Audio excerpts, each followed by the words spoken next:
உங்கள் சத்யாவின் full moon sale up to 70% தள்ளுபடி. AC விலை 2ஆம் தேதி முதல் 15% வரை உயர்கின்றது. இப்போது ஏசி வாங்கி பணத்தை சேமியுங்கள். நேற்று பெய்த மழையில் இன்று முளைத்திருக்கும் காளானாய் கட்சி துவங்கி களத்தில் இருக்கும் நடிகர் விஜய் குறித்து நாம் கவலைப்பட வேண்டிய அவசியம் இல்லை என்று நாடாளுமன்ற உறுப்பினர் தமிழச்சி தங்கபாண்டியன் கடுமையாக விமர்சித்துள்ளார்.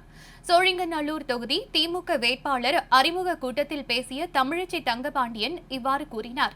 லேடியா மோடியா என்று கேட்டவர்கள் தலைமையிலே இருந்த அண்ணா திமுக இன்றைக்கு திசைக்கு ஒரு பக்கமாக சிதறி பாதிக்கு பேர் அந்த பக்கம் பாதிக்கு பேர் மீது இந்த பக்கம் என்கின்ற அளவிலே பாஜகவினுடைய அடிமையாக இருக்கின்றது. இன்றைக்கு பீகாரில் மகாராஷ்டிரத்தில் நடந்த கதைதான் அதிமுகவிற்கும்.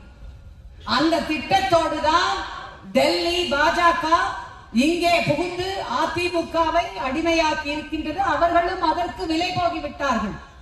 சிஏஏவை எதிர்த்து இங்கே இருக்கின்ற அத்தனை பேரும் களம் இறங்கிய பொழுது நம்முடைய இஸ்லாமிய சகோதரர்களுக்கு மைனாரிட்டிஸிற்கு எதிராக அவர்கள் பக்கம் நின்ற இயக்கம் கட்சி பிளவுபட்டிருக்கின்ற அதிமுக உதயமின் திட்டத்திற்கு கையெழுத்திட்டு தமிழ்நாட்டிற்கு துரோகம் செய்தது அதிமுக. நீட் தேர்விற்கு விலக்கு வேண்டாம் என்று சொல்லி தமிழ்நாட்டிற்கு துரோகம் செய்தது அதிமுக. இப்படி எண்ணிக்கொண்டே போகலாம், அடுக்கிக் கொண்டே போகலாம்.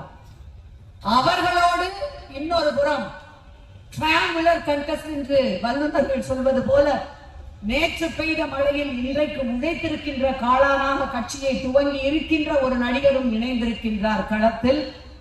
நாம் எவர் குறித்தும் கவலைப்பட வேண்டிய அவசியம் இல்லை.